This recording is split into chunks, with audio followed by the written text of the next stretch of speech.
Today is a very auspicious and wonderful day. It is the full moon day, and it is also Vesak day, the day of Vesaka. About 2,600 years ago, it is on this day, the full moon day of Vesaka, that the historical Buddha attained nirvana, attained enlightenment. And it's very interesting to note that for some reason, it's also the day that he was born and the day that he passed away. I have no idea why he did that. Probably it's just to make it convenient for us that we only need to remember or celebrate one day instead of having 3 days. So I'll share a bit about on some background on this auspicious full moon day of Vesaka and why we practice and why we recollect the Buddha today. Before the Buddha was enlightened, he was called Prince Siddhartha. He was a prince and he went on his own journey to practice. He gave up the comforts of the princely life that he had, in search of enlightenment. So he practiced 6 years of austerity and found that it led him nowhere until he found the middle path. The middle path is one whereby you avoid the two extremes of sensual pleasures and indulgence, and the other extreme is to avoid your own self-mortification. In the suttas, when the Buddha mentioned self-mortification, he meant the ascetic practices, where he would sleep on a bed of thorns, how he would only survive on one grain of seed per day. He will hold his breath and all that. That's to avoid that. But we also need to look into mental mortification. Sometimes we can mutilate ourselves internally, having the over-critical mindsets that we have, or sometimes having our minds work against us. So these two extremes, one of indulgence and one where we torture ourselves, we have to let go of that. And that's what the middle path is about. And it doesn't mean that, you fill out 50% of your time indulging and another 50% of your time restraining yourself. It's not that. It's about the mental attitude that we cultivate. So when the Buddha discovered that the middle path was what he should embark on, so he sat down and he practiced very diligently. He made a very strong vow that he would sit down under a particular tree, and he would not get up even if his sinews and his and his bones and his blood would dry out and break. He would just sit there until he attained enlightenment. So he practiced mindfulness of breath, just that. A very simple practice. And I mean to remember that during that time in India, it's probably a very hot season now. I guess it's hotter than your rooms now if you have the AC turned on. And he did not have a comfortable cushion to sit on, but then he was still able to attain liberation. Why I mention this is because sometimes we can find a lot of excuses not to practice.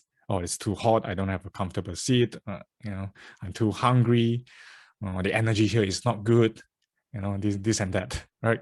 During the Buddha's time, I don't think he has that kind of aids. It's just a bunch of grass which was his mat, and he sat under a tree. And probably some mosquitoes flying around him, biting him at the same time. So we are very fortunate today that we have the practice of mindfulness, that we are practicing mindfulness, because the Buddha set forth the Dharma wheel, which is the teachings to allow us to practice.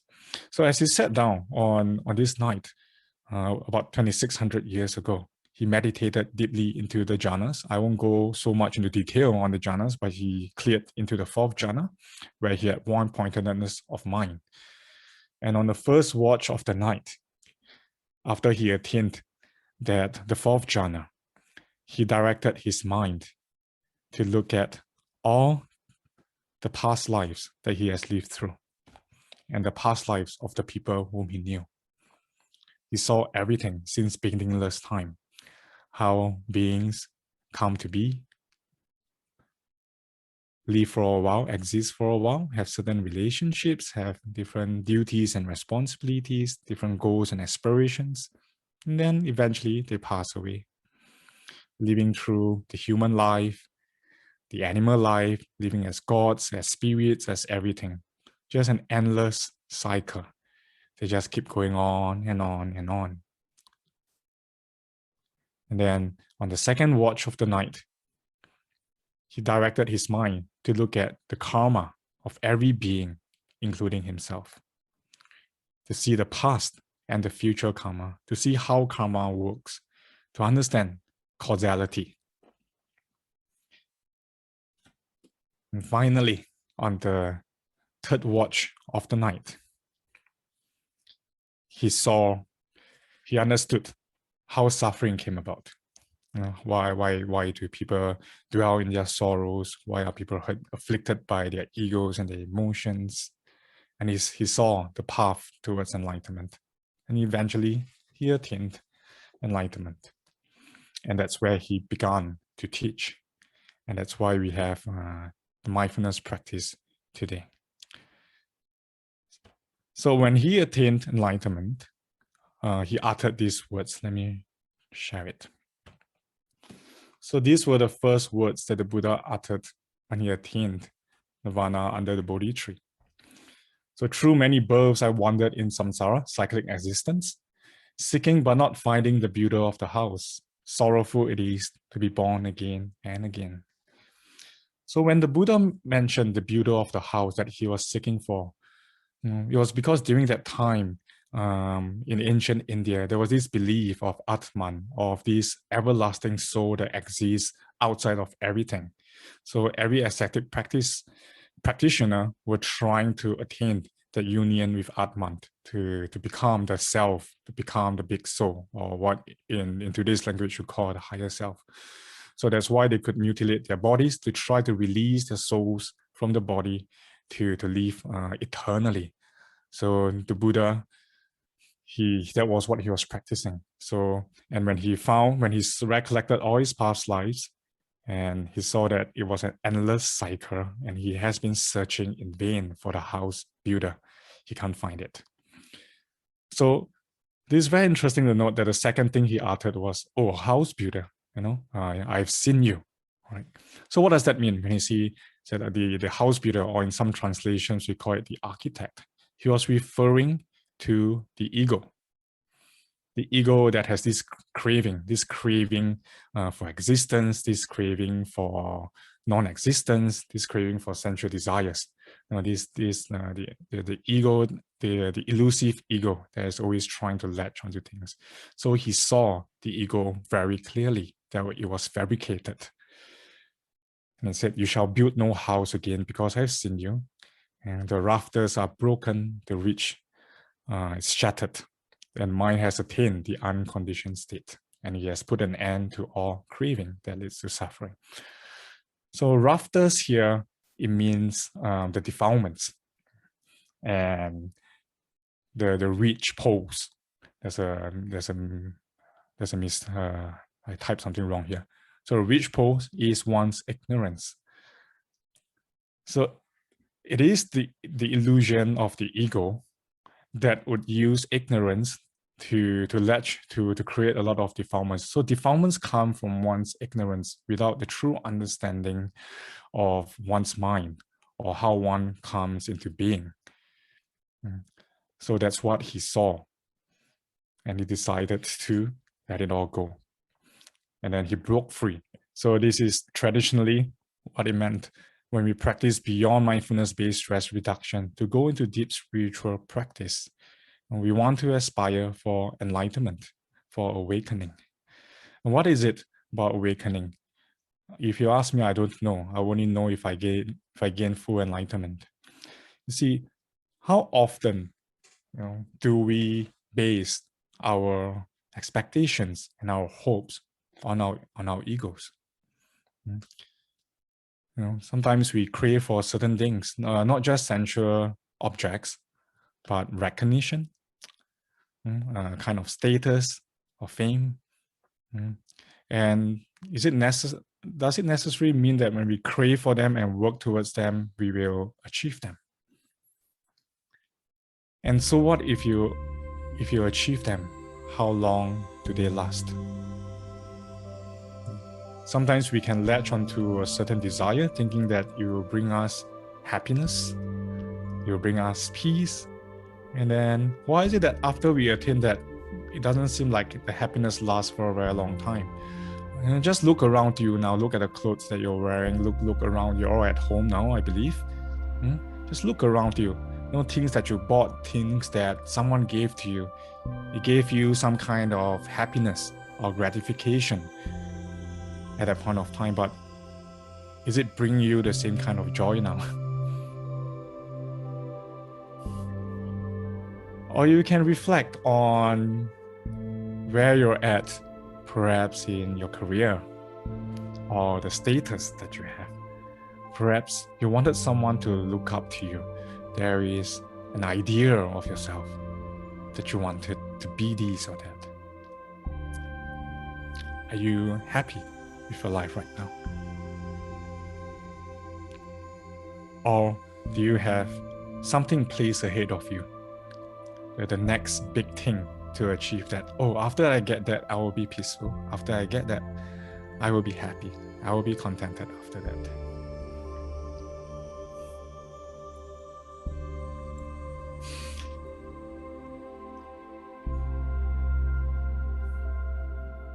And this is what craving is about. When we practice in spirituality, it's not to say that you have to throw everything outside of you away, but it's to get in touch deeply within yourself. What kind of desire do you have? Are you craving for something that is pleasant? Are you craving for something desiring for something to disappear? Perhaps someone you don't like at your job.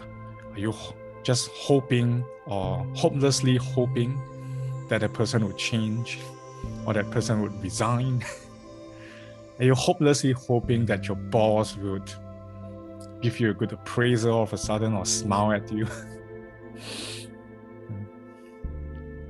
I believe that we are all old enough and in our lives now to know that not everything is within our control. And that is why we practice. We practice not to escape from what we don't like. We practice not to manifest what we want to achieve. We practice to gain an understanding into how our minds work and how our egos and our senseless desires can sometimes stand in the way of truth. The truth to how to be peaceful, how to be in touch with the conditions of happiness that is already all around you. Early on, I mentioned to just look around you on what brings you joy, and I don't see a lot of people smiling. But if you can just park your thoughts away, we think about 60 to 70,000 thoughts a day. That's normal. But we can park them away because a lot of thoughts generate emotions. And in Buddhism, Buddhist psychology, we see emotions as an energy. That if the energy of mindfulness is not strong, then we can live a very mindless life. The mind can be distracted everywhere. That you can't simply be in touch with the joy and beauty of being alive. Of things that are meant to bring you happiness that's right in front of you. So if you look around here again, and if you can bring about a sense of appreciation into things, perhaps your lights are working, you have your Wi-Fi connection that's on, that you didn't die today.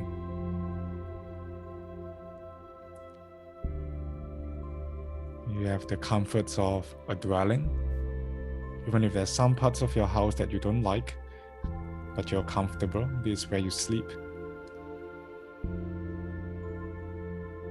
And you're still able to simply be alive and to get in touch with that.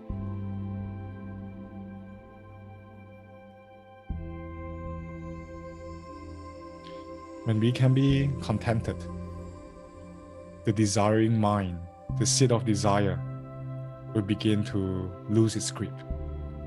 And it will disappear for a while so that we can be in touch with life as it is. So how deep that we want to go in the practice, it really depends on us, right? But since we are blessed today to be still in touch with the teachings, then, and we are here to remember the Buddha, to recollect the Buddha on the day of Visakha, it's also a good time for us to renew our aspirations, to begin anew with how we want to approach life, because it is the attitude of life that can make a difference.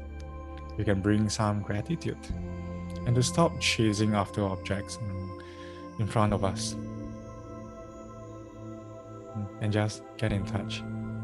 And it's why the Buddha said, when he let go of all cravings, he attained the unconditioned mind, and that is the bliss and the peace of nirvana. During the Buddha's time, when he mentioned about letting go of desires, then of course his monks and his nuns, they went into the forest to practice. So they bash on desires, they jump on craving, they step on craving like there's no tomorrow, and then they created more sufferings in their minds. They went back to the Buddha and said, "Hey, Buddha, your teachings didn't work." And the Buddha said, "Well, you're desiring not to desire. there is still a desire there." Yeah. So why did I brought out the story of the three watchers of the night, and what were the insights that the Buddha saw? The Buddha saw through understanding that this cyclic existence, he was just coming back to again and again and again, and living through different kinds of karmic mental loops and attaching onto them. And through that understanding, he realized that if he simply stopped grasping onto the identities that he lived through, and he stopped craving, he can let go of that suffering. He can be released from suffering. And it is through an understanding. So it's not to say that you stop desiring. You develop an understanding on what is truly serving you. What kind of thoughts, what are you really chasing after? And will it really bring you true well-being? These are things that we can think about.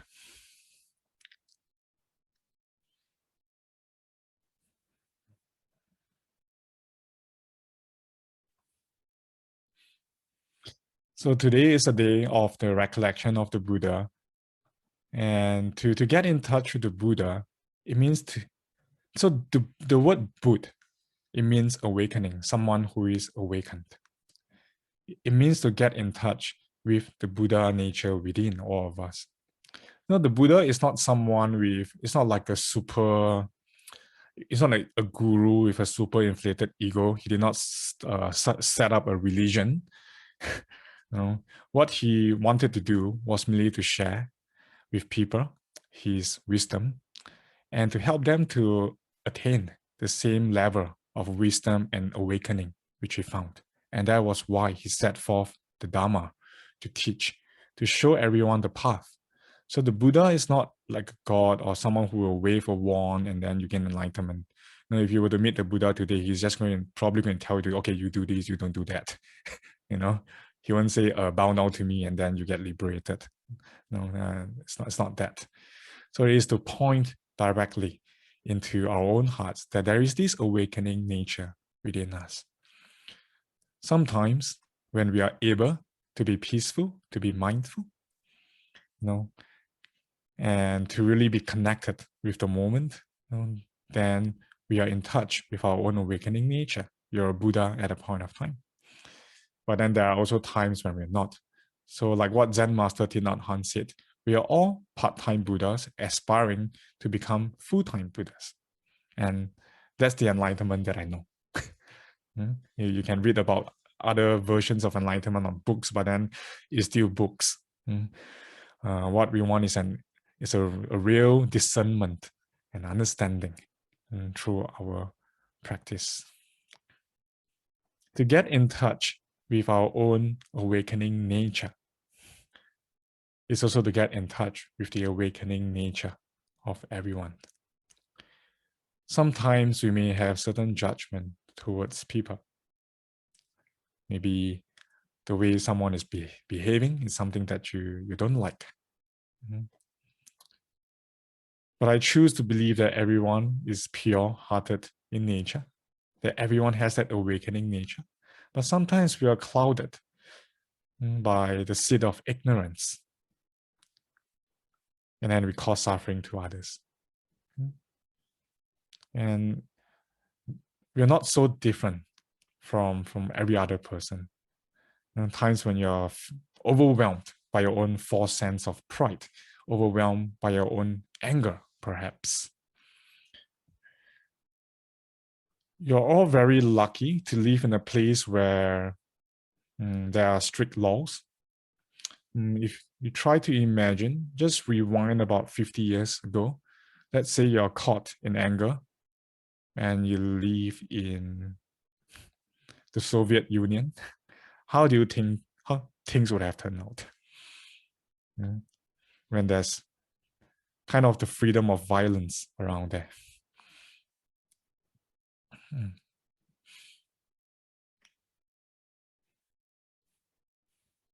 So it's thanks to the laws that we have today that we don't act out too impulsively.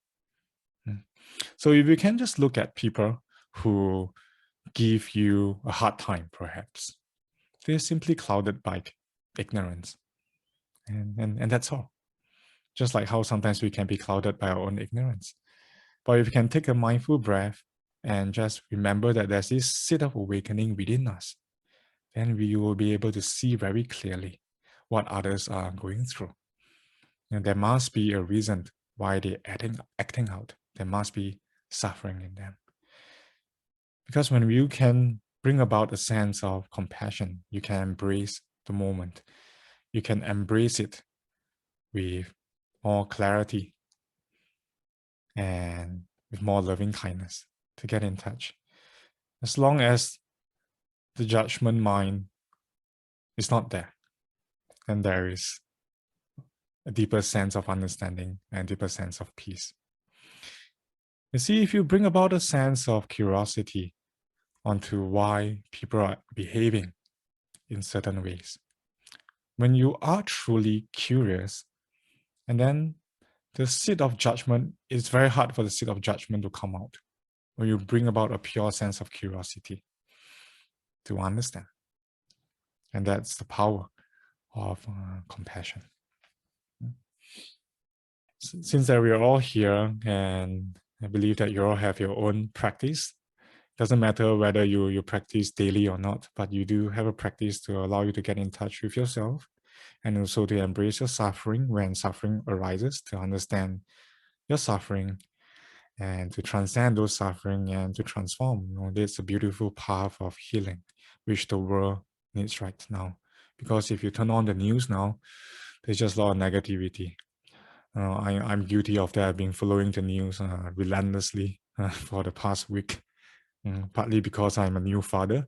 So I need to know which places should I avoid if I were to go out. On top of COVID news, I just see news of crimes. It's like there's just so much judgment and so much negativity going on in the world. People are complaining. People are getting worked up and angry.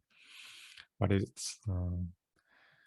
and it shows that how little people have the practice at all. Because if you have the practice, you can direct your mind, you can direct your life in a better way, with more autonomy on how you want to invest your time. And since that all of you have a practice, we are all very fortunate. According to the scriptures, it is said that the human rebirth is very, very rare. The Buddha drew an analogy to just imagine a world where there's only the oceans, there's no land.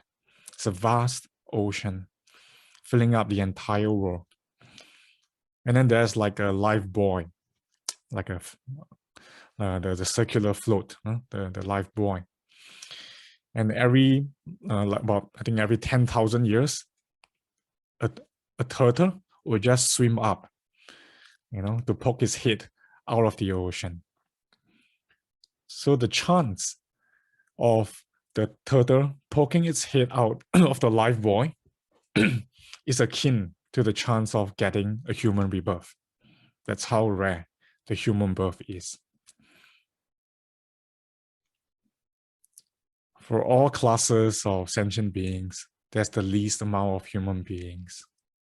If you don't believe me, engage a pest buster to your house and see how many ants are living, in your walls or under the ground. That's how rare the human birth is. It is extremely rare. And even rarer it is to be born in a time where the teachings are available and not corrupted. We are blessed to be in touch in this time where the teachings of the Buddha and the practice is still around. Imagine 500 years from now, I believe the teachings will be more corrupted. There's already misrepresentations of the teachings today. So just imagine 500 years from now. So we are living in a very blessed time where we can learn about ourselves. We can learn, not just learn about ourselves, but to be able to have the tools to practice, to apply them. So we are very fortunate. We are fortunate that we're not the people on social media complaining and debating about every news. So what is there to complain about your life, wherever you find yourself in now? And even rarer is it to meet a teacher and a community to practice and to support you. And even harder is it to find people who actualize the Dharma by applying them into their daily lives. By recollecting the teachings, recollecting the insights that they attain through meditation or through the books, and putting them into practice. And even rarer it is for one to have a glimpse of enlightenment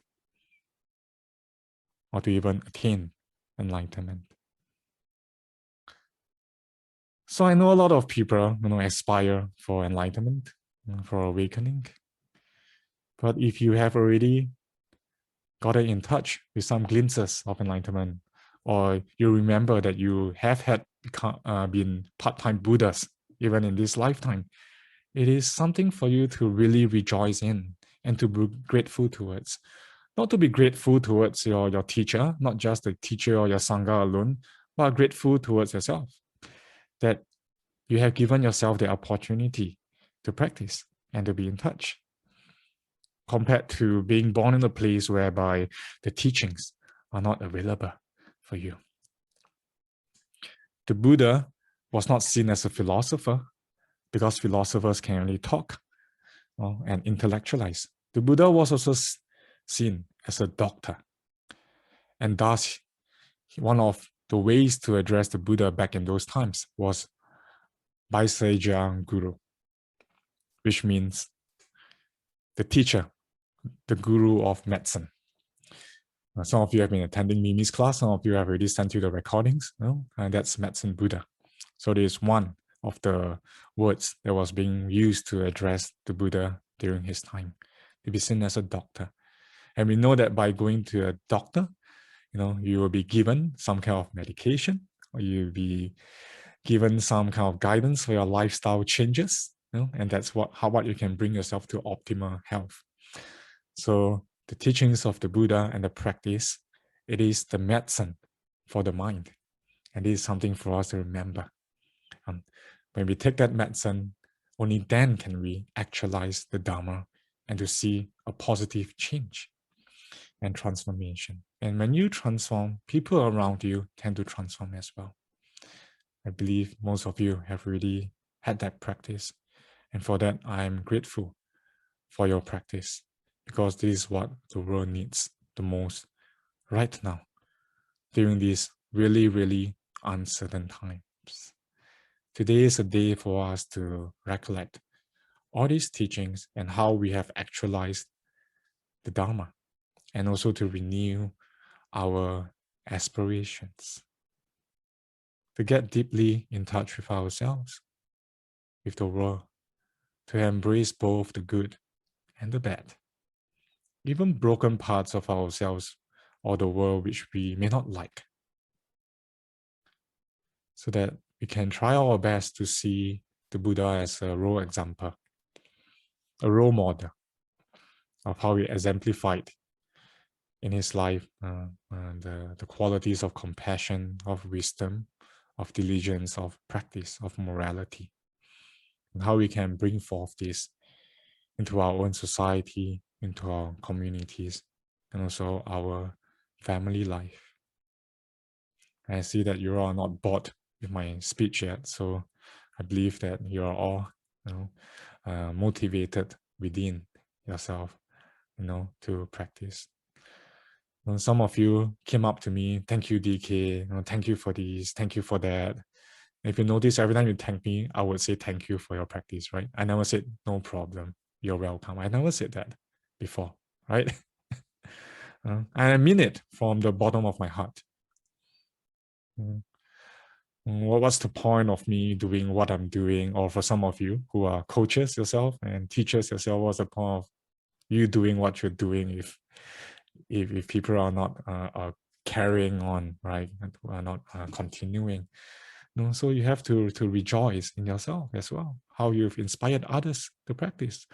The inspiring others to practice not just by preaching, right? You show by your example. You lead by your example. I believe a lot of you here must have already shed some light into your own circles, to be there for others. And sometimes even offering your silence to others when need be. Perhaps you're in a situation, be it at home or at work, where people are just shouting at one another. Sometimes you can step in, to change to shift the energy. Sometimes you can simply just step up and just keep quiet, because sometimes when you say something, it's like adding oil to fire, right? So you need to be in your power. You need to be mindful. You need to be compassionate, right? To know what to do at a point of time. Sometimes it's just about step, like, okay, just shut up and keep quiet. And then it will pass Zen all the way, right? Sometimes you try to intervene, you try to offer advice, then there is a backlash, isn't it? So it is wisdom. And that's why when the Buddha went around teaching for 45 years, the Buddha didn't teach every day. And he says different things to different people based on his understanding of the situation, which means to be mindful, to be present, to not get so ahead of oneself, thinking, I'm one size fit all, I have to say this to this group and I'll say the same thing to the other group of people. No. He knows how to understand the situation. He knows how to be with that situation. And it's based on that stillness where wisdom arises. So it is the same in your meditation. When you have that stillness, wisdom comes about. The mind is with you all the time, throughout life. Be it on the meditation cushion or in the real world. So as long as you can have that stillness, the wisdom will arise. You know what to do. So I'll just share a bit of an example, right? I mean, because I have a practice, right? So I'm a new father. So I obviously I never played with children when I was young. I don't do that at all. I was not so interested in babies, but after my newborn was born 3 weeks ago, I'm very happy to be in touch. And because thank goodness I am grateful that I have the practice, I'm able to actually calm down and settle the baby very quickly. I know what to do. I just know what to do. My wife and I, we went for the same classes and everything. but I'm super good at settling the baby. I don't get stressed, and people are telling me you have to anticipate the stress of being a father, this and that. I have not found the stress up to now. Seriously. I'm not some superhuman. I'm not. I'm grateful. Every day I'm just thinking, oh, thank goodness, like I've practiced for 10 years. I'm grateful that I was able to get in touch with the teachings of the Buddha. I was very grateful that I met a lot of teachers that showed me the path and the practice. And that's where I am today.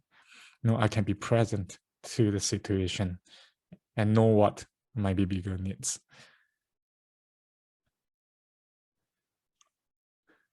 How do I draw that comparison?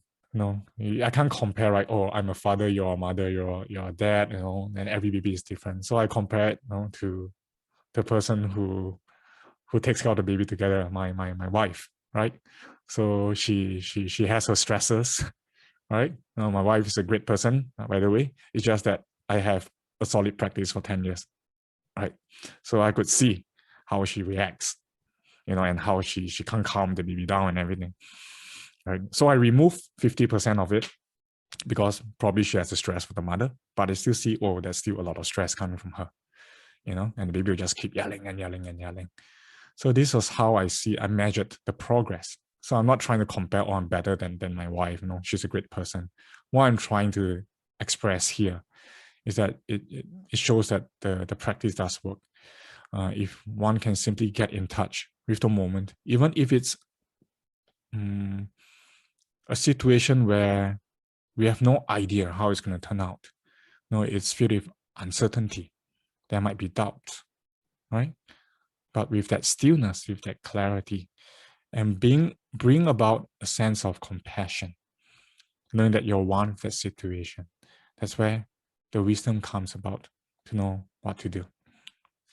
In every life situation, sometimes we may face uncertainties. Sometimes insecurities may come about.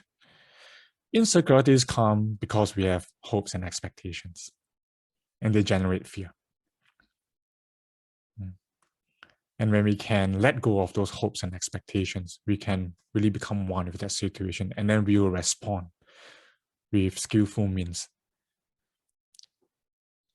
Be it a work situation or a social situation, that's where the wisdom can come about, to simply take that pause. So this is what I would like to share with you all about, and we will get into a short practice of touching the earth. So touching the earth, it means to bow, right? So if you have an altar, you can position yourself near the altar. Otherwise, just think about the Buddha in front of you. You don't have to go all the way down to bow. So it depends on your comfort level. I will guide you in the 3 earth touchings. And after that, you'll get back into your own meditation posture, and then you go into a short meditation practice. Touching the earth is a very powerful practice where we can begin anew with ourselves. We can get in touch with ourselves. So don't see it as something devotional. All right, it's nothing religious. It's because in ancient India, people like to bow. That's why we bow. If the Buddha was American, then probably would just be saluting, right? So it's just a cultural difference. And it's nice to embrace a different culture. So for the 3 earth touchings, what we'll do is that we'll place our palms together in Anjali and think of the Buddha in front of you, the historical Buddha. Now we want to give acknowledgement to the founder of mindfulness, not John Kabat-Zinn, all right? But the Buddha, he's the founder of mindfulness, all right? And saluting him in the way the Indians would do. Right. So later when we will put our our palms together, and then I would invite the bell. I'll guide you along, and there will be reflections. All right. And when I tell you to touch the earth, you will just go all the way down to the earth, right? Knees on the floor, hands on the floor, and just put your head onto the floor and just breathe while I read out the recollection to you. If it's uncomfortable for you, then just put your hand in front of you. It's the same thing, right? But touching the earth is just one way that you can really get in touch with the earth's energy. It helps as well. And it's the act of bowing is also letting go of one's ego. All right. So you just go down if you're going on the earth, and palms facing up on the ground, head on the ground. All right. Right. That's what you do. Okay. And then just breathe. And then once you're done, when I say rise, then you just bring your palms up again. So we'll be doing 3 times with some texts that are being recited. All right. So just place your palms together, closing your eyes.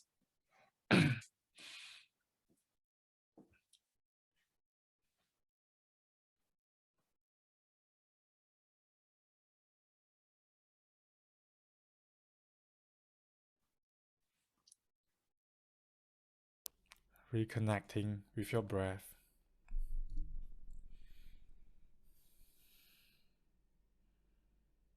Breathing deeply into your heart, coming back to yourself, acknowledging that you have practiced through countless rebirths.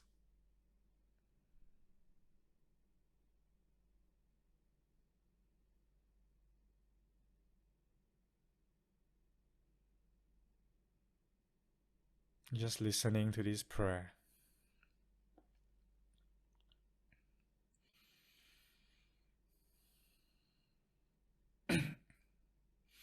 Namo tassa bhagavato arahato samma sambuddhassa. Namo tassa bhagavato arahato samma sambuddhassa.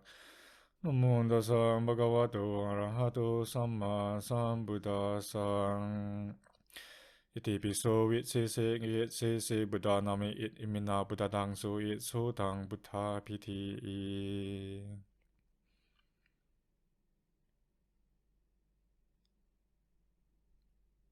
Dear Lord Buddha, today is the full moon of Vesak.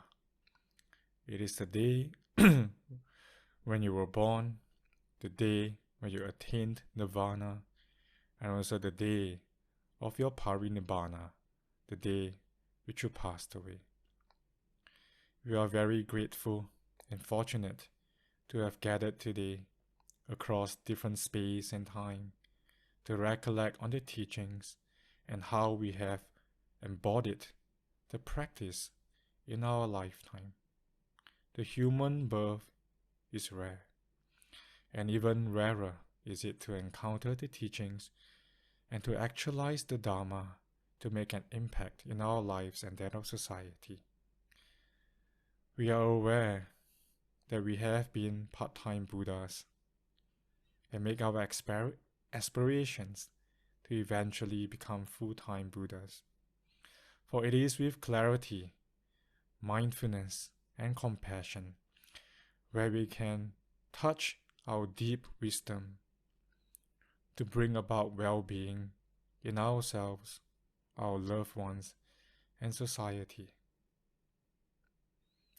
Dear Buddha, we are grateful that although you attained enlightenment 2600 years ago, you have tirelessly dedicated your entire life to lead by example and to turn the Dharma wheel for future generations.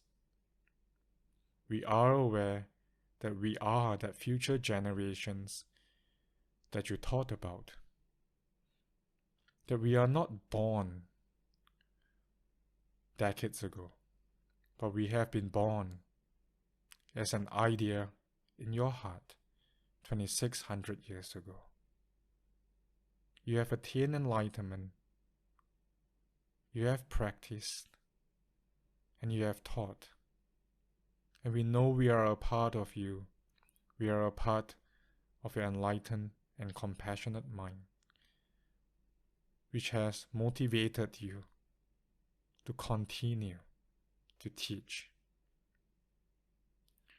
And today, we are a continuation of you through generations of practitioners and generations of sanghas, generations of teachers. Today we get in touch with not just you, Buddha, but also the Buddha nature within ourselves and all other beings. We may not have practiced to our best, but we know that forgiveness and acceptance are one of the highest virtues. For it is through acceptance and forgiveness where we can develop a deeper understanding into life. It is where we can let go of our expectations and learn to accept ourselves and to see our situations with clarity and begin anew on how to respond and approach life with the right enlightenment.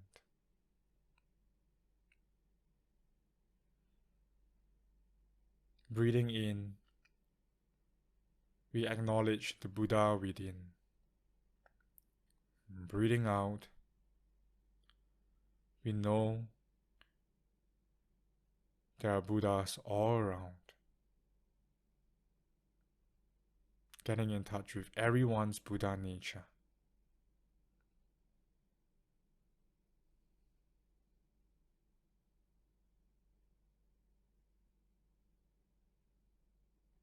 We will proceed with the 3 earth touchings.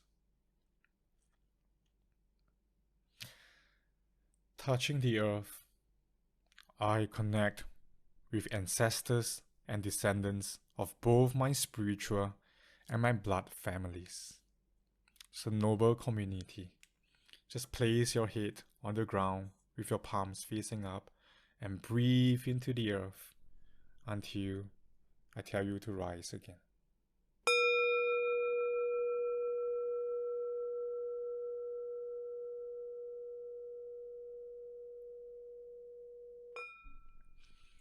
Breathing in, recollecting, breathing. My spiritual ancestors include the Buddha, the Bodhisattvas, the noble Sangha of the Buddha's disciples, Shariputra, Mahamoggallana, Ananda, Mahakassapa, and various other enlightened beings, and my own spiritual teachers who are still alive or already passed away. They are present in me because they have transmitted to me seeds of peace, wisdom, love, and happiness. They have woken up in me my resources of understanding and compassion. When I look at my spiritual ancestors, I see those who are perfect in the practice of the mindfulness trainings, understanding, and compassion, and also those who are still imperfect. I accept them all because I see within myself shortcomings and weaknesses. Aware that my practice of the mindfulness trainings is not always perfect, and that I am not always as understanding and compassionate as I would like to be, I open my heart and accept all my spiritual descendants. Some of my descendants practice the mindfulness trainings, understanding and compassion in a way which invites confidence and respect. But there are also those who come across many difficulties and are constantly subject to ups and downs in their practice. In the same way, I accept all my ancestors on my mother's side and my father's side of the family. I accept all their good qualities and their virtuous actions, and I also accept all their weaknesses. I open my heart and accept all my blood descendants with their good qualities, their talents, and also their weaknesses. My spiritual ancestors, blood ancestors, spiritual and blood descendants are all a part of me. I am them and they are me. I do not have a separate self. All exist as part of a wonderful stream of which life is constantly moving.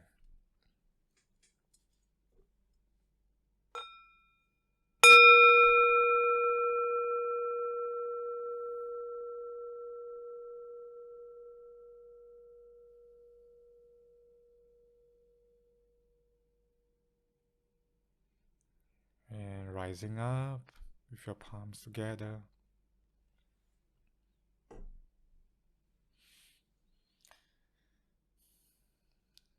Just holding until you hear the sound of the bell. The second earth touching. Touching the earth, I connect with all people and all species that are alive at this present moment in this world with me. Bowing down, touching the earth.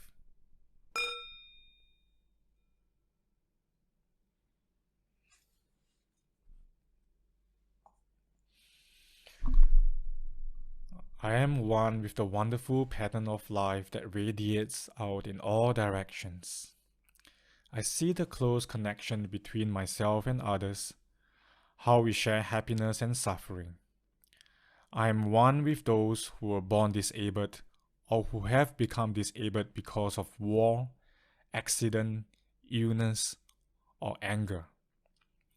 I am one with those who are caught in a situation of war or oppression. I am one with those who find no happiness in family life, who have no roots and no peace of mind, who are hungry for understanding and love, and who are looking for something beautiful, something wholesome, and something true to embrace and to believe in. I am someone at the point of death who is very afraid and who does not know what is going to happen. I am also a child who lives in a place where there is miserable poverty and disease, whose legs and arms are like sticks and who has no future. I am also the manufacturer of bombs that are sold to poor countries. I am the frog swimming in the pond, and I am also the snake who needs the body of a frog to nourish its own body. I am the caterpillar or the ant that the bird is looking for to eat. And I am also the bird that is looking for the caterpillar and the ant. I am the forest that is being cut down. I am the rivers and the air that are being polluted. And I am also the person who cuts down the forest and pollutes the rivers and the air. I see myself in all species, and I see all species in me. I am one with the great beings who have realized the truth of no birth and no death, and are able to look at the forms of birth and death, happiness and suffering, with calm eyes.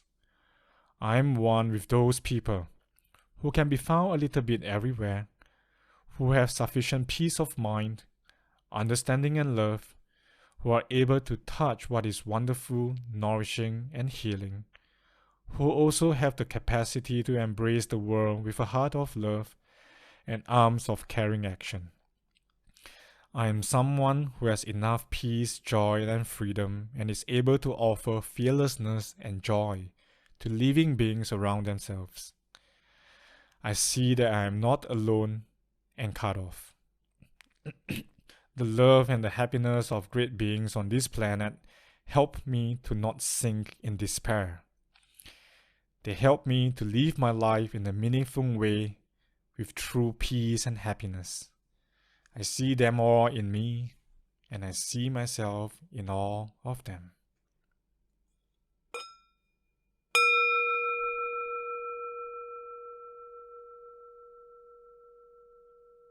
And rising up.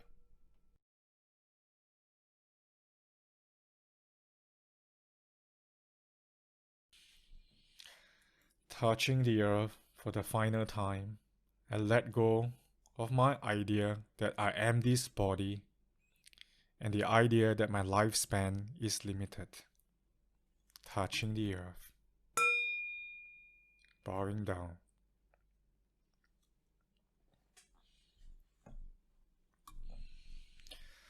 I see that this body, made up of the four great elements of fire, water, air,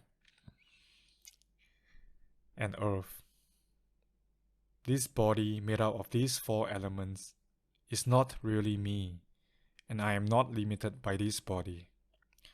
I am part of a stream of life, of spiritual and blood ancestors that have for thousands of years been flowing into the present and flows on for thousands of years into the future.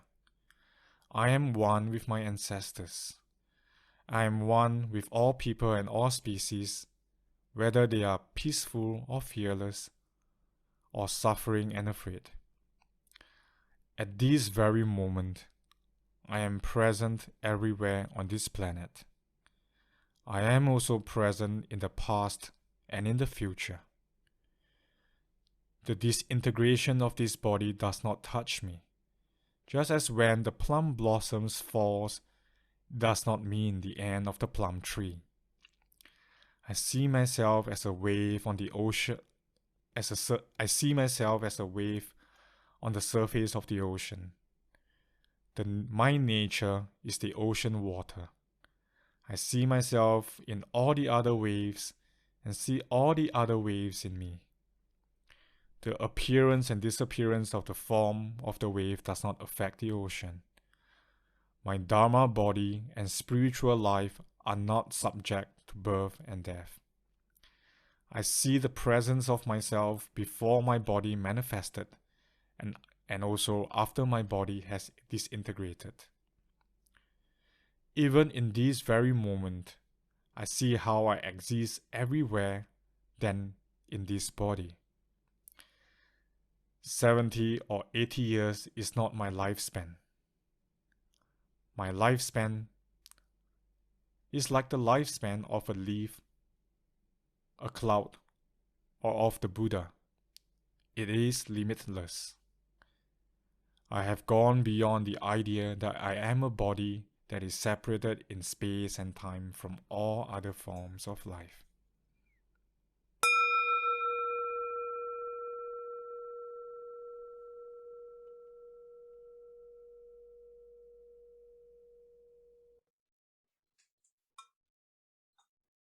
Getting into your comfortable posture.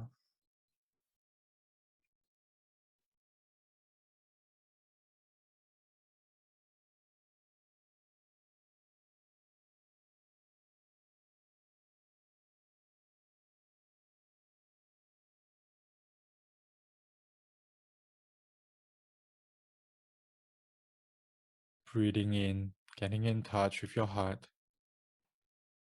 Breathing out, expressing and expanding your heart endlessly into space.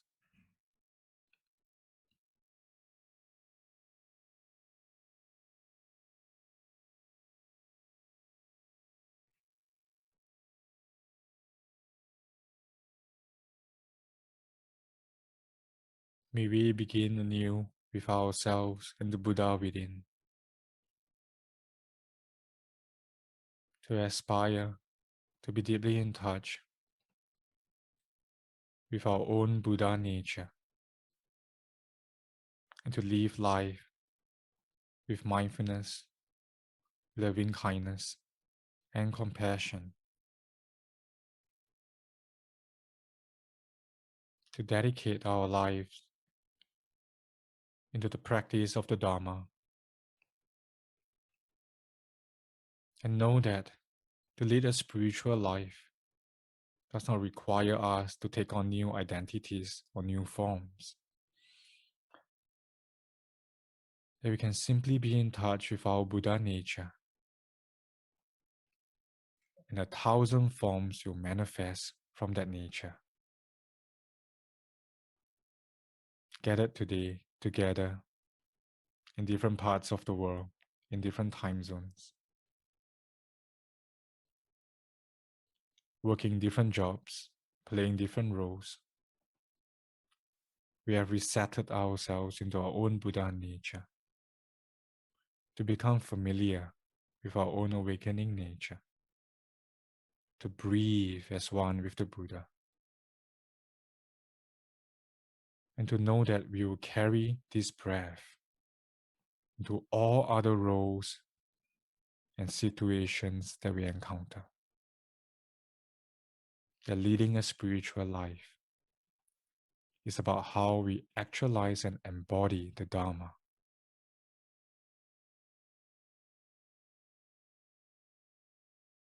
There is nothing to change. There's only the need to reconnect and to begin anew with peace and tranquility.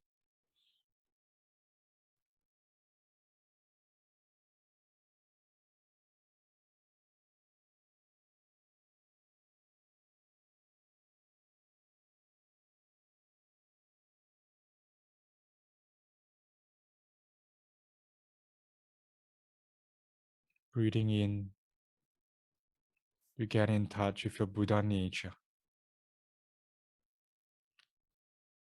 Breathing out, you smile to the world.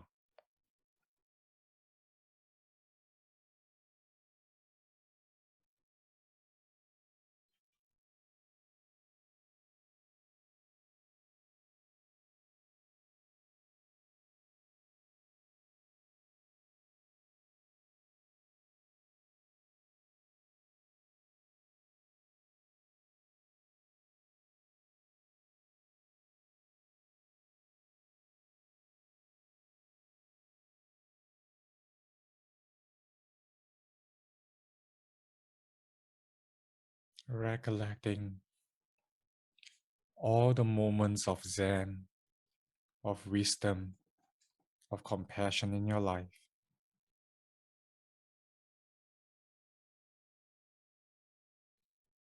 Be it on the meditation cushion or out there in the world. The times when you were connected to your own awakening nature. Breathing in, getting in touch with them. Breathing out, smiling to those moments, acknowledging them.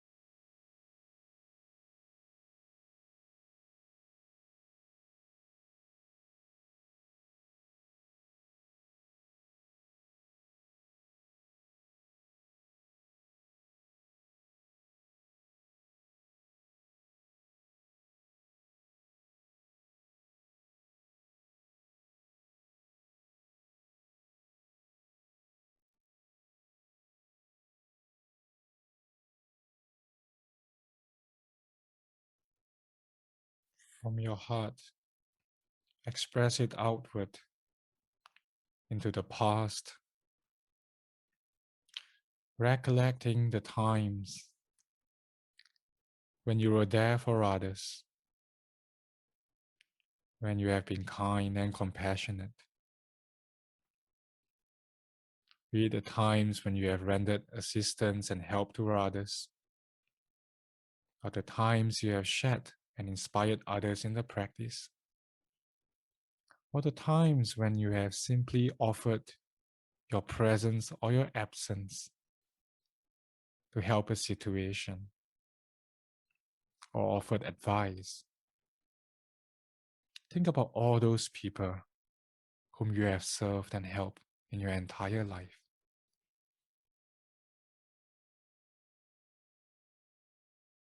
Namo Sigatoing to them if you need to.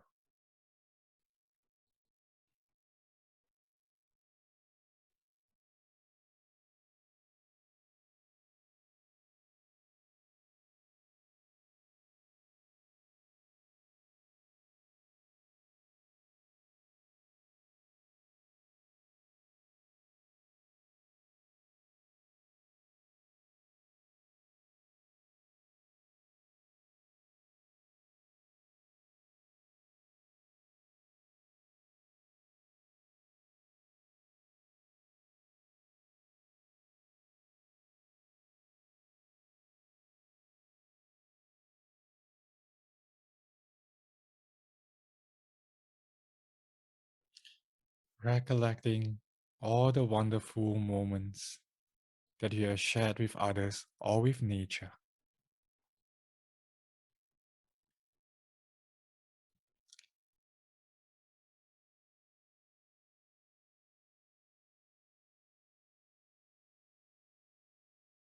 Breathing in, you get in touch with those moments.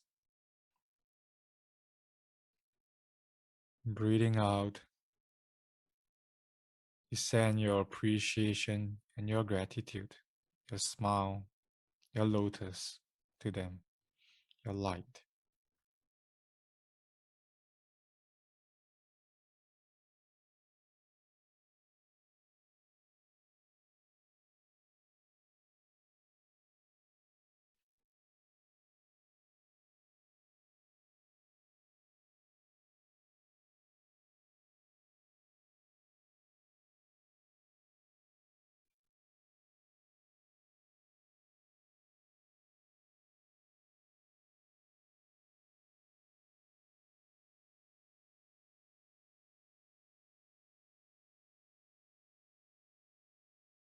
Those moments were possible because you were in touch and embodying your Buddha nature.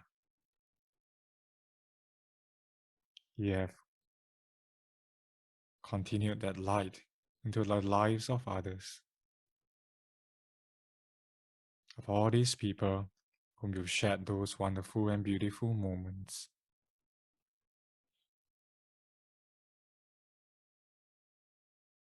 A part of you is in them and continues in them. And every time these people think of you, they always think of you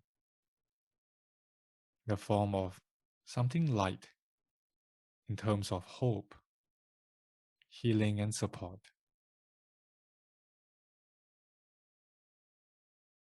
You have inspired and motivated them,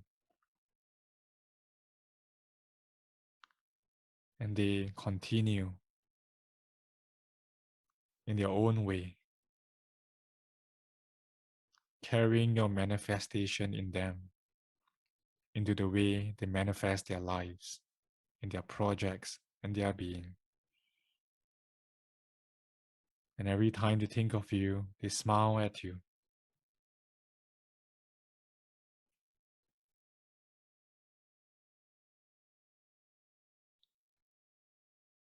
Just like how you smile at people when you think of them.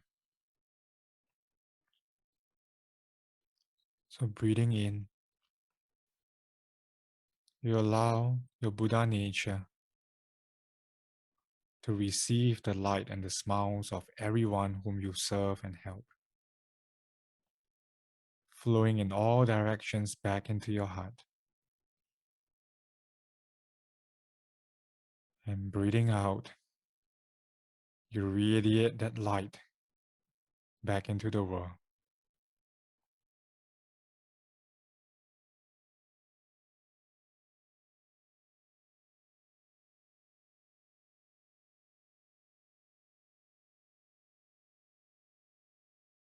And as you expand and brighten up here,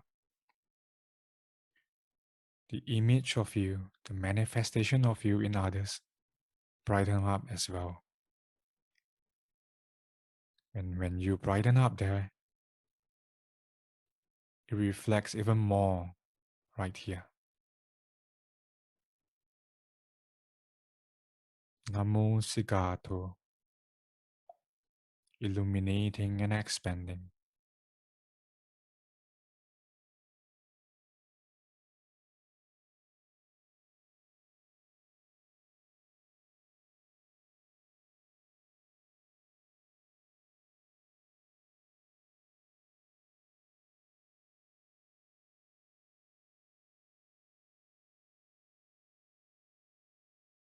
And although others remember you in your name, your image, and your form, you are aware that all these qualities did not come from yourself alone. They were learned and inspired, learned from your blood ancestors, learned from your spiritual ancestors, from the Buddhas.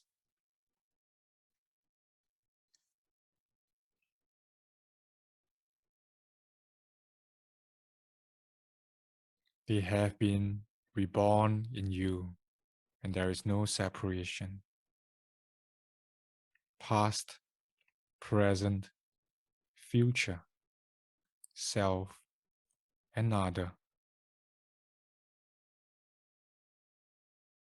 They don't truly exist, for all is interconnected, and we can breathe together as one.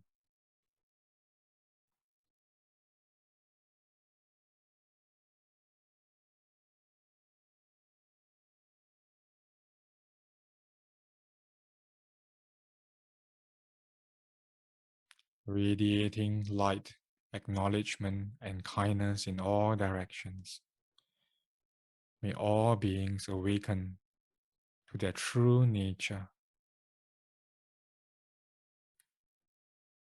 to let go of their pain, to let go of their own limiting beliefs caused by the ego and ignorance.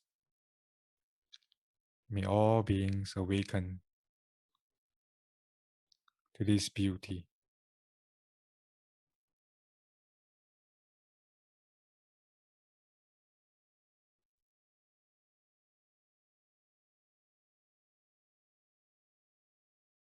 There is no separation between the Buddha's mind, your mind, and the minds of future generations.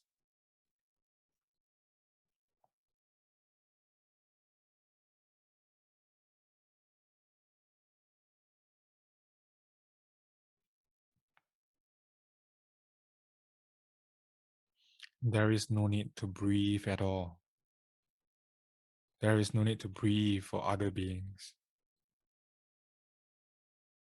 Just let the Buddha breathe for you.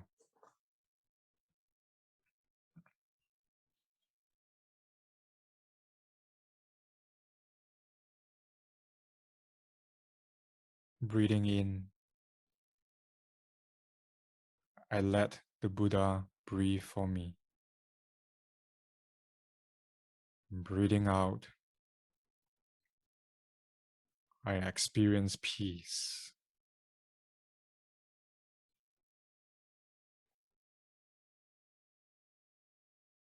Buddha breathing, peace.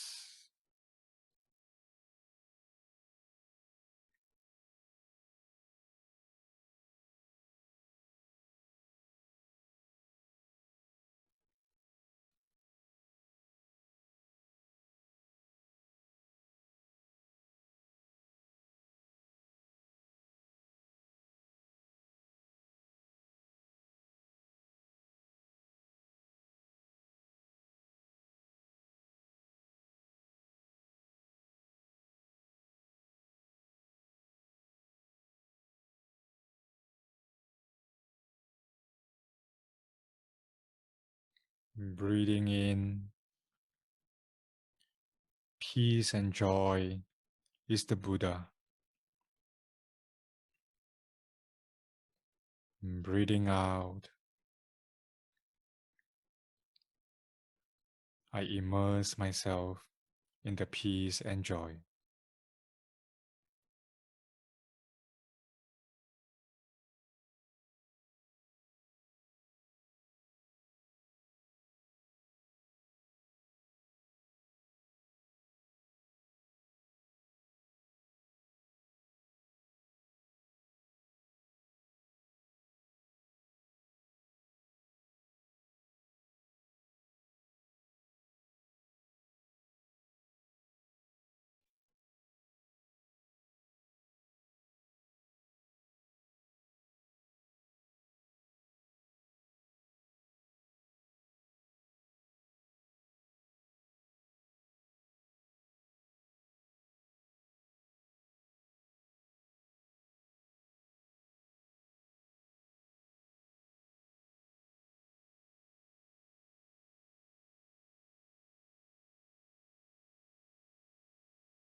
Breathing in, there is just the breathing. Breathing out, I release all cravings and attachments.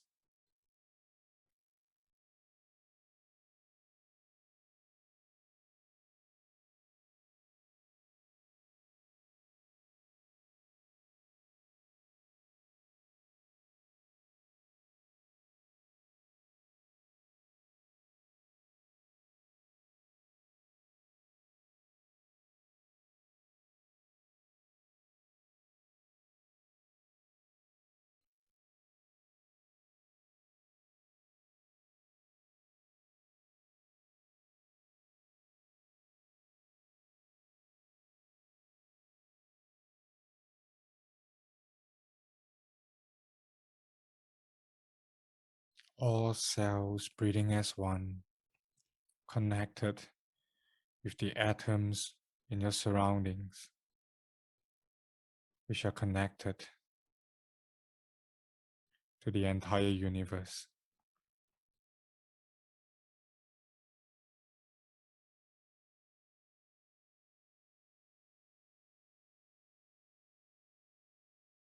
Dear Buddha, I know you are not out there, but you are within. Breathing and connecting with the Buddha nature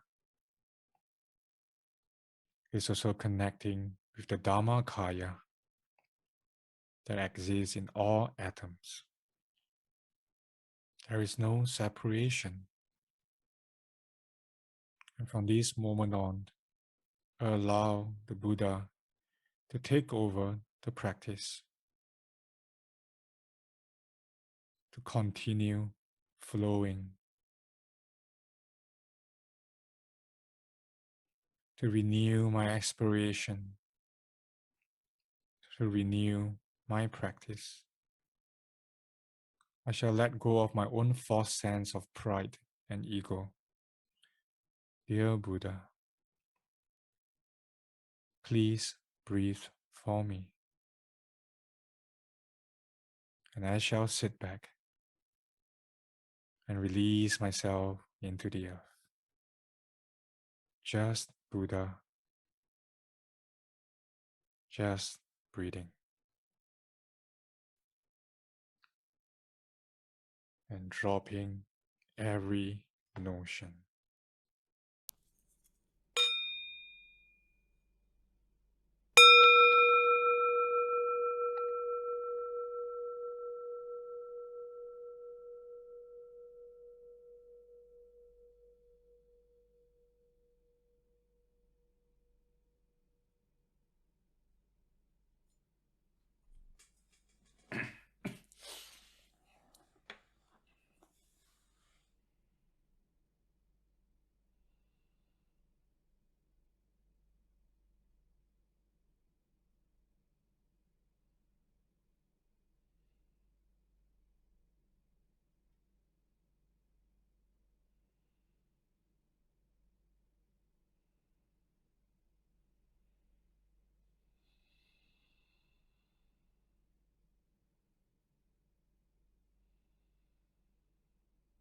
We will end the session with some recollections in Pali.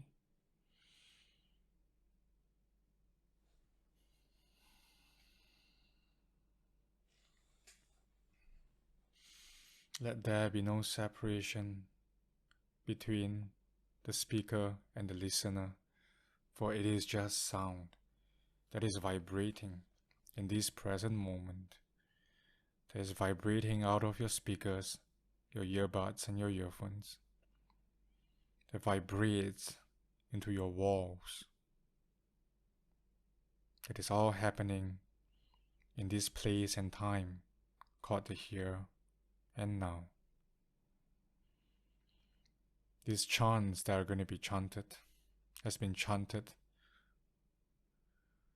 for many generations throughout 2600 years. Generations of practitioners who have attained enlightenment. And now it is happening here, right now.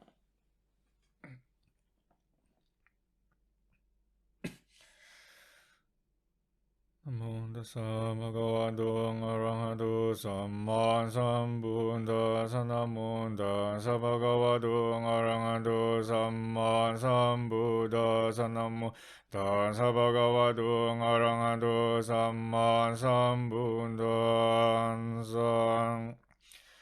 Iti piso bhagawang arahang samma sambuddho vinca charana sampanno sukadun lungkavidung anundaru purisa dhamma sarati sadati vamanun sanang buddho bhagavati sawa kadung bhagavata dhammo sanditi angakalikung ing hibasiko Upanayingung bhajadang vididabhu vinyung hidisupadipannu bhagavatu savagasangung ujupadipannu bhagavatu savagasangung yayapadipannu bhagavatu savagasangung saminjipadipannu bhagavatu savagasangung yadidang jada Ripurisa yugani ngada purisa bugalang isa bhagavatu savagasango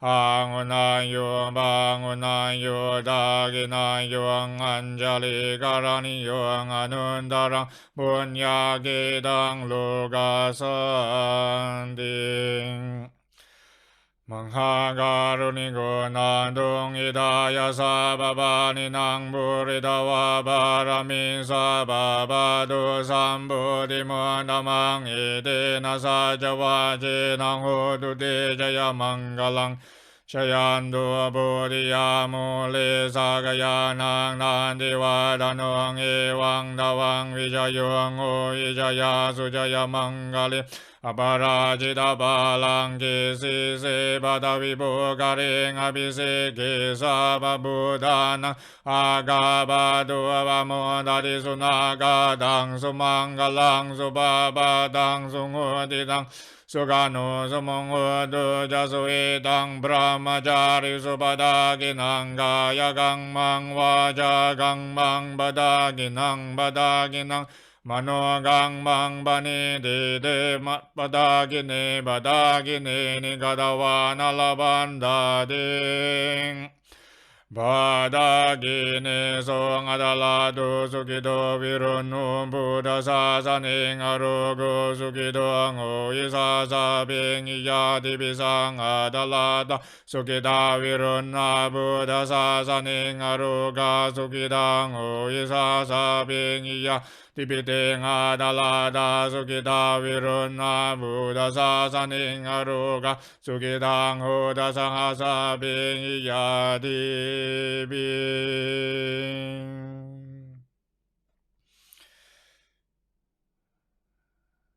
For those who may have been exposed to the eclipse today in terms of the astrological phenomenon, through the power of the Buddha, the Dharma, the Sangha, in its embodiment of emptiness and non-attachment and egolessness, for without any clinging and craving, the self or the idea and illusion of self can't be born, thus there being no egos and no karmic factors. This is the truth of the triple gem of the Buddha, the truth of the Dharma, and the power of the Sangha. And through the power of the triple gems, may all be reset into emptiness. No separation from self and other, no clinging into any phenomena. May all bird calls, evil planets, unwholesome energies be dispelled and destroyed without trace. Yandun nimitang avamangalan jayo jamanam pusakundan sasadum babagang hundu sabinang agangdang puttanum bhavena vinasamindu yandun nimitang avamangalan jayo jamanam pusakundan sasadum babagang hundu sabinang agangdang dhammanu bhavena vinasamindu yandun nimitang avamangalan jayo jamanam Sagunan sasado pabagang hundu sabinang agangdang sangganum bhavena vinasamindung. Whatever beings there may be, all devas, all gods, may they bear witness to our collective recollection and our practice today, to all explorations that we have made, to venture forth with mindfulness, wisdom, and compassion, to bring about enlightenment, awakening, healing, and positive transformation to society, having thus bore witness to our practice, to our Sangha.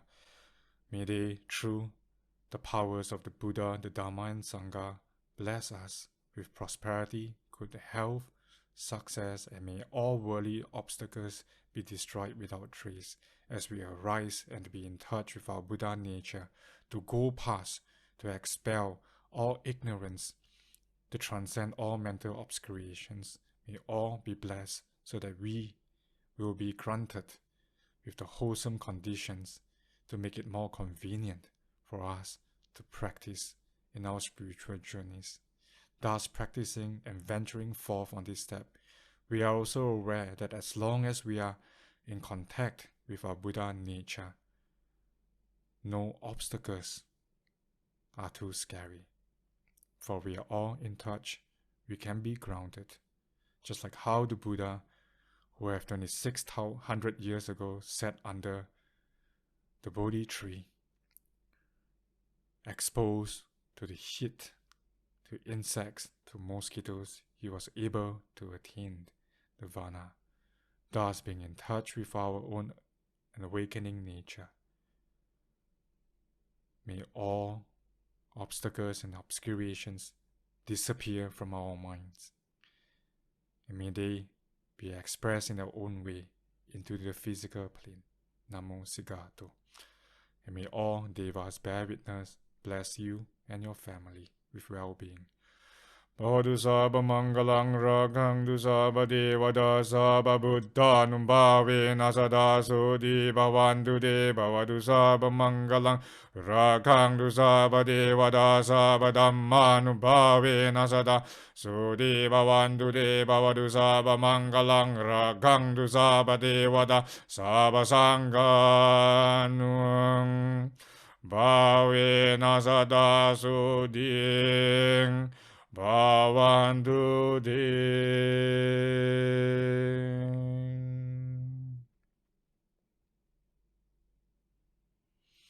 Let us share and dedicate the merits of this practice, of this session, and the blessings of our life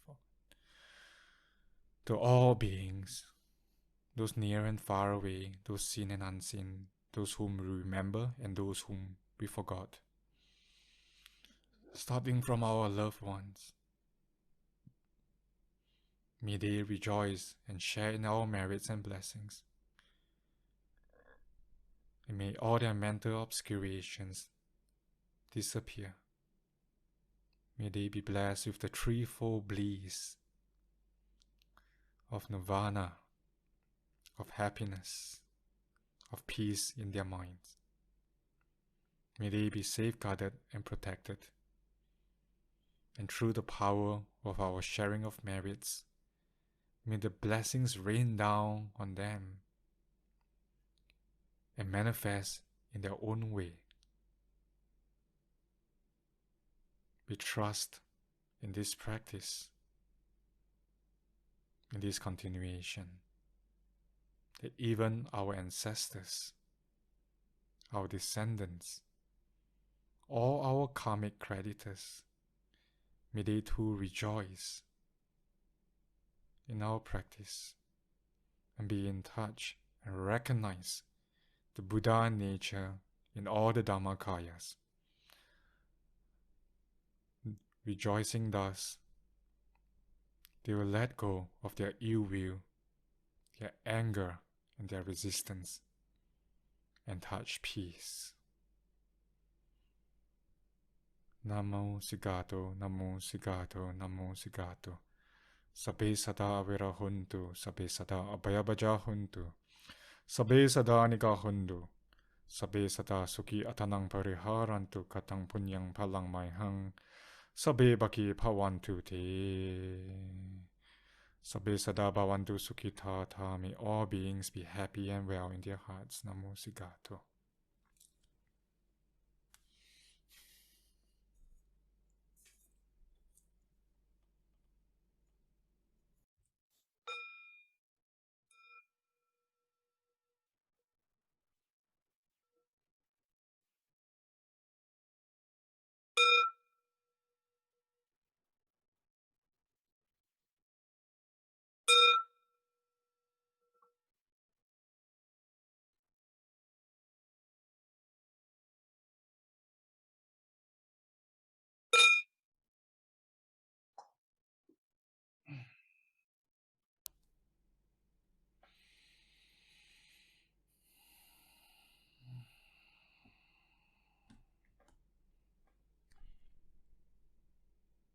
May all of you be blessed with the brightest blessing. May all be well and happy.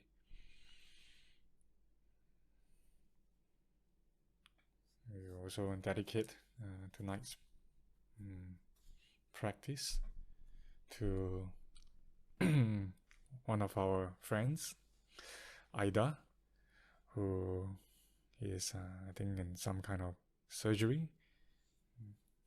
May she be well, family be well. So dedicating our collective practice to one of our dear friends, Akanksha, to her and her family, for her father has unfortunately passed away due to COVID in India last on Monday. I think last Monday.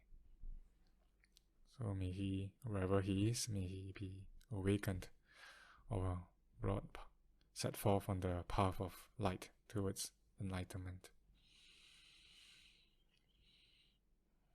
And also to Priya's brother, who is recovering from something. Maybe it's private. So yeah. So if anyone has any dedication, just unmute yourself and just dedicate. And the rest of the community here, we will listen and express our merits to your loved ones. I will just hold this space for 1 minute. So just unmute yourself and just say out the person's name and condition.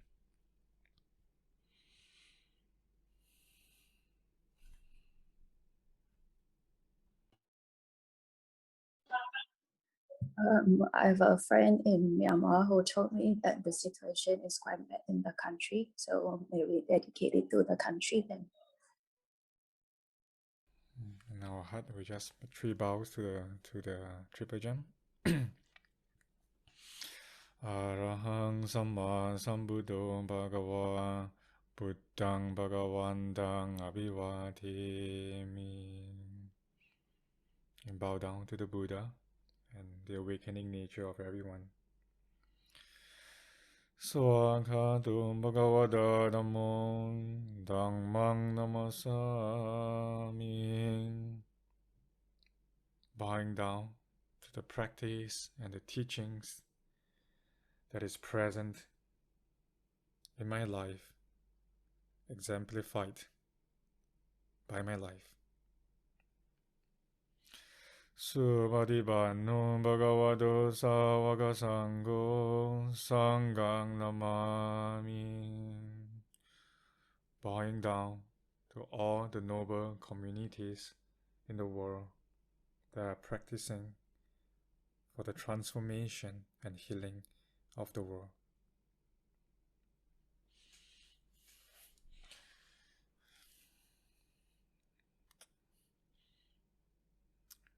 And in humility, I bow down to all of you. Thank you for your practice. And thank you for knowing that you're alive. That you're not dead yet. That every single moment, life offers a second chance. A chance for you to renew yourself and to begin anew with yourself. And that I see the Buddha in all of you.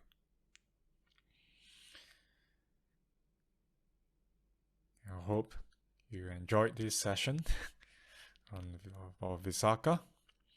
I like to see these community practices as a Dharma wheel, where we come from all walks of life.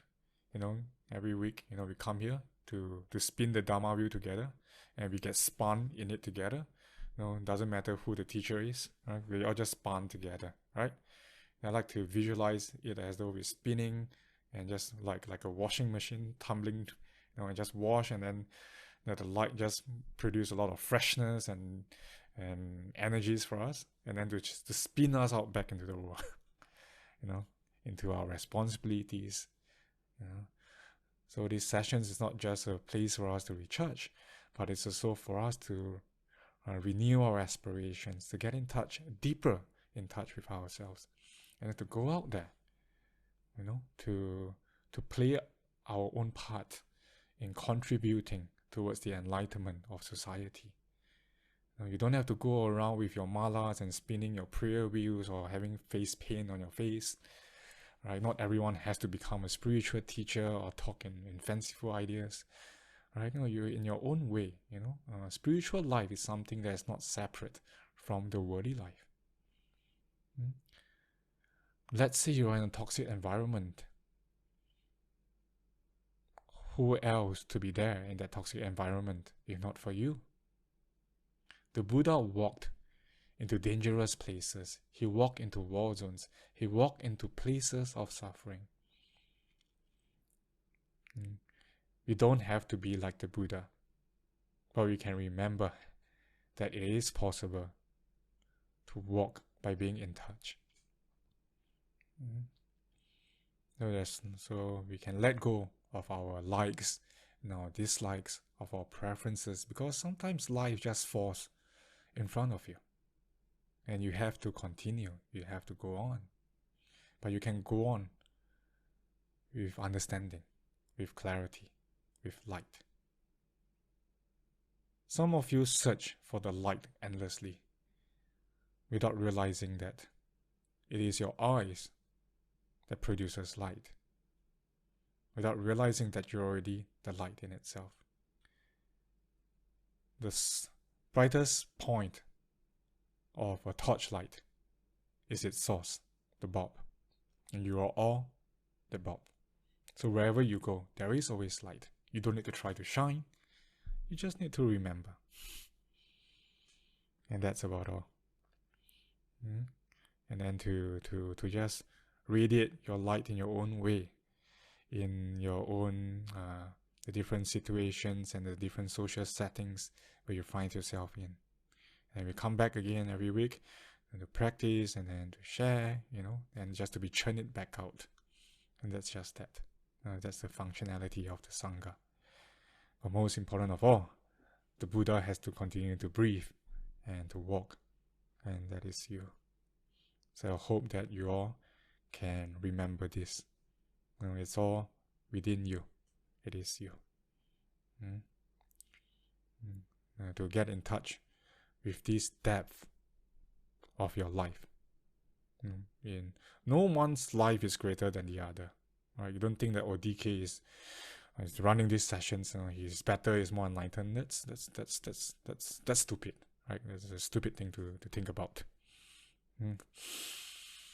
We have our own unique roles and to play in society. We have our own unique contributions. Without the soil, how can the great trees of the great woods grow? Right? It's impossible. Without the rocks, how can the rivers be formed for the waters to flow out into the oceans? This is the truth and the teachings of emptiness, of interbeing. There is no separation at all. Hope that we can always get in touch with this. That we flow. To flow is to flow as a Sangha, to continue. We have just a few decades left to live if you're lucky. If you're unlucky, maybe we die tonight. I don't know. I might choke on my sleep. We don't know when we're going to die. We're dying each moment. That also means that we are alive in each and every moment. To get in touch, right? How do you want to live this life? Do you want to live in peace, or do you want to live pissed off? Right? It's so rare that we get the chance to practice and to have this life, this healthy body, that is here, that can see, that can hear. And sometimes also having a healthy mind that knows when you are suffering. Otherwise, you're as good as a vegetable, Hope that we can all be grateful for life. Life is splendid and beautiful. Cherish it. Cherish your body. And use your body to practice. For we never know when this body will fall apart. And we will definitely leave our own legacy behind through the way we live. You emanate to a lot of people.